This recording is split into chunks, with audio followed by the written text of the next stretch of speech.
Hello, hai, Assalamualaikum. Selamat kembali ke rancangan Rescript. Jadi hari ni tuan-puan, kita nak bincangkan tentang tajuk Sabar Bukan Tidak Menangis. Jadi sama-sama kita bincangkan, kita kupas hari ni bersama saya Hidayat Amin, kaunselor berdaftar anda di dalam Rescript Hidup Anda.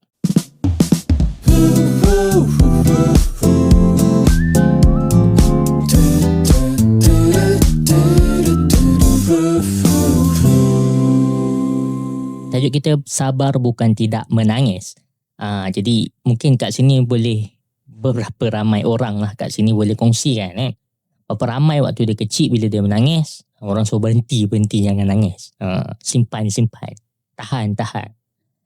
Jadi sebenarnya daripada kecil lagi kita diajar bahawa sabar itu ataupun menangis itu melambangkan ia seolah-olah tidak sabar. Sebab ialah budaya kita di Malaysia, kita diajar bahawa kalau kita menangis, kita disuruhkan berhenti. Tidak divalidasi, tidak diakui emosi sedih tersebut. Ataupun kita disuruh berpura-pura untuk tidak sedih. Macam tu. Akhirnya tuan-puan, emosi yang terpendam tu sebenarnya dia tak hilang. Emosi ni dia macam tenaga. Dia tak hilang. Tapi kita tekan di dalam diri kita dan dia bertukar menjadi stres. Jadi cepat marah, burn out. Ataupun kadang-kadang sakit fizikal macam sakit bahu, sakit kepala. Jadi emosi tu kalau tidak diurus, kalau tidak diuruskan dengan baik, dia akan jadi masalah fizikal juga. Kita jangan ingat masalah fizikal tu hanya berkaitan dengan migraine dan sebagainya. Tapi kadang-kadang dia boleh berpunca daripada masalah emosi. Jadi tuan-puan, menangis tu tak salah sebenarnya. Menangis tu adalah bukti kita adalah manusia. Sebagai manusia, itu adalah sifatnya. Kita boleh menangis. Tak boleh menangis tu yang masalah tu kan. Jadi menangis ni bukan tanda kita mengalah ataupun tak redha. Tak redha dan mengalah ataupun tak sabar ni dia bukan, tak ada kaitan dengan menangis. Tapi dia ada kaitan dengan sesuatu yang melampau yang kita buat. Jadi tuan-puan, sebenarnya air mata ni ibarat pelepasan empangan. Empangan ni bila hujan turun dan terus turun, bila empangan ditutup rapat, kita tak nak buka, kita tak tunjuk kuat. Akhirnya apa yang berlaku adalah retak dan pecah empangan tersebut. Yang menyebabkan lebih banyak lagi keburukan yang akan berlaku seperti banjir lebih besar. Jadi sebenarnya menangis ni adalah cara kita melepaskan tekanan air sebelum jiwa kita retak. Empangan tadi lah. Jadi sekarang kita nak cuba faham dari sudut biologi, psikologinya sebenarnya menangis ni apa yang berlaku pada tubuh kita dan psikologi kita. Sebenarnya air mata ni tuan, dia umpama proses detox semula tubuh kita. Jadi detox semula tubuh kita. Jadi secara sainsnya sebenarnya air mata ni dia mengandungi hormon-hormon stres seperti kortisol. Bila kita menangis, badan kita sebenarnya secara fizikal dia akan buang toksin-toksin tersebut. Bila badan kita buang toksin tersebut, barulah hilanglah stres-stres tersebut sebenarnya. Kita dapat regulatekan stres-stres tersebut dengan baik. Dan sebenarnya dia juga bagi isyarat kepada kita punya tubuh bahawa kita bertukar daripada mood crisis kepada mood yang lebih tenang. Mood crisis ni maksudnya mood fight and flight. Fight and flight ni maksudnya apa? Fight ni kita mood kita cemas, berhati-hati. Mood macam ni tak elok tuan-tuan. Bukan dalam keadaan tenang. Jadi bila kita selalu dalam mood macam ni, tu bila dah besar kita susah nak percaya orang, macam-macam lah benda yang terjadi nanti. Jadi kita nak tukar daripada mood crisis kepada mood tenang. Tukar daripada fight or flight atau freeze. Ada orang dia bila ada krisis dia senyap. Ada orang dia lari. Ada orang dia lawan balik. Kita nak tukar, nak ajar tubuh kita bahawa kita boleh bertenang, tukar pada mood tenang. Jadi sebenarnya sabar ni bukanlah tidak menangis. Bukanlah kita tahan air mata. Tapi kita kawal tindakan kita supaya respon kita tu tak berlebihan. Menangis tu tidak berlebihan, sedih tu tidak berlebihan, marah tidak berlebihan. Tapi kita kawal, itu sabar sebenarnya. Tak semestinya tuan-puan tengok kawan-kawan tuan-puan ataupun anak-anak menangis, oh dia tak sabar ni, macam mana ni, lembik ni dan sebagainya. Tak, bukan macam tu. Kita kena betulkan salah faham kita ni. Sebab bila kita faham macam tu, dia akan menyebabkan orang itu tidak ada satu strategi yang sihat untuk menghadapi krisis dalam hidup. Lagi-lagi anak-anak tu bila dah besar dia kita risau, dia apa yang akan jadi adalah dia tidak boleh berfungsi dengan baik dalam kehidupan dia.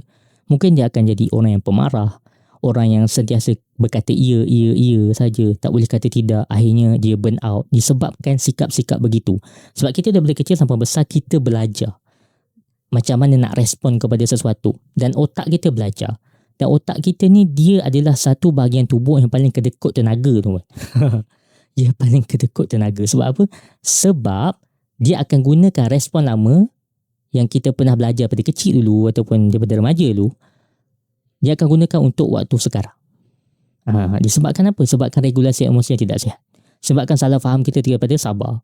Jadi sabar ini, saya ulang sekali lagi, dia bukan tidak menangis, dia bukan tidak rasa marah, tak. Dia bukan soal rasa atau tidak.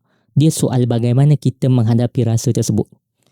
Ada rasa sebenarnya, dia macam tu kan. Tidak semestinya rasa sedih ataupun rasa takut itu adalah satu perasaan yang negatif. Negatif dan positif ni dia ditentukan oleh kesan dia dan respon kita pada waktu tu.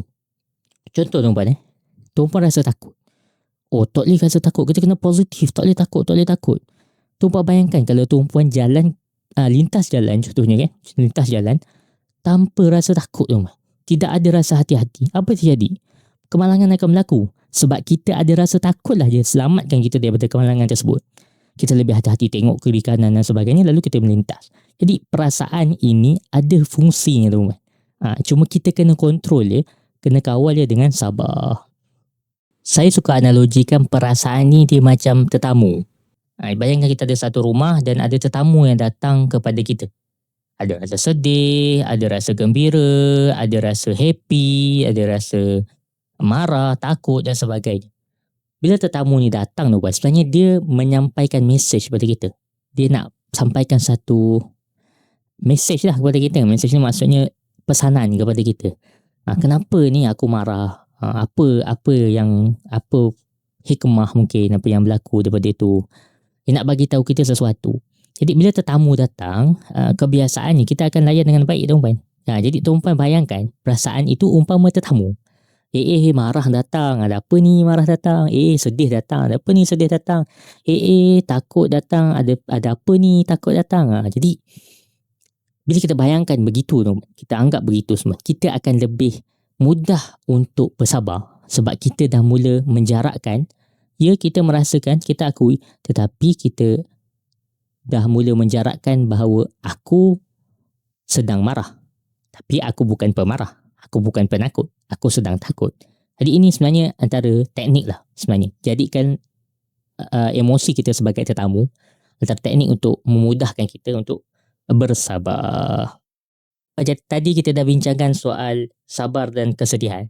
Sabar tidak semestinya tidak bersedih. Jadi kita sekarang ni nak bincangkan pula tentang macam mana kita nak menghadapi perasaan-perasaan kita tersebut. Macam mana kita nak coping lah kita kata. Macam mana kita nak hadapi dia. Jadi pertama sekali saya nak jelaskan, bila kita sebut tentang tidak mengapa kita merasa sedih, marah dan sebagainya, bukan bermaksud adalah situasi tertentu yang kita tak boleh nak tunjukkan kesedihan kita kan.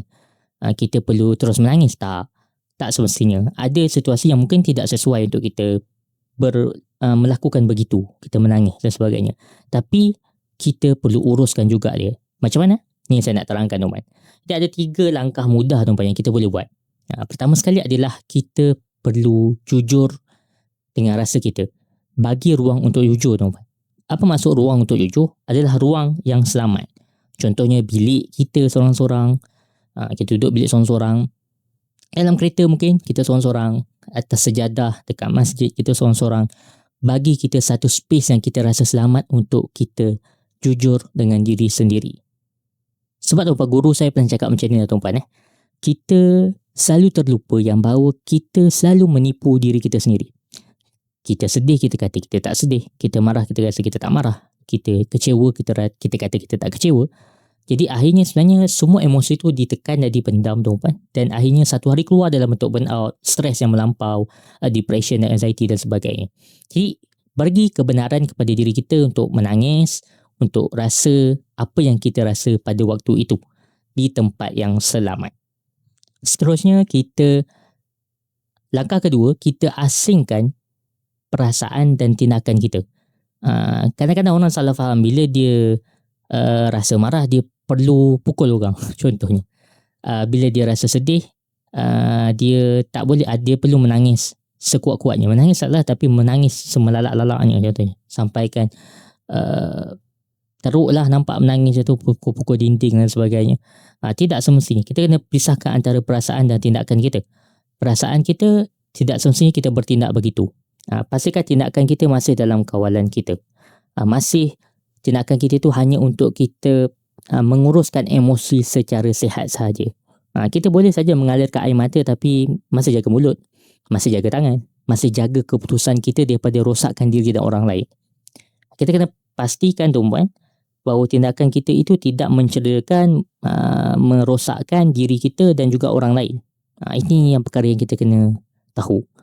Apa pun terjadi, apa pun perasaan kita, kita kena buat perkara tersebut. Jadi macam mana kita nak pisahkan rasa kita dan tindakan kita? Ada satu cara lah, secara bahasanya kita boleh guna adalah kita katakan pada diri kita, ini perasaan aku dan itu tindakan aku. Ini perasaan aku, itu tindakan aku. Sasul-sasul dah saya. Jadi gunakan ini dan itu.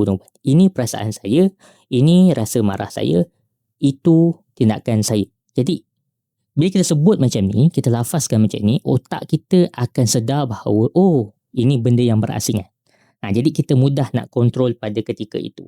Mungkin tips yang kedua yang saya boleh bagi adalah kita mengatakan pada diri kita adalah aku sedang merasa sedih.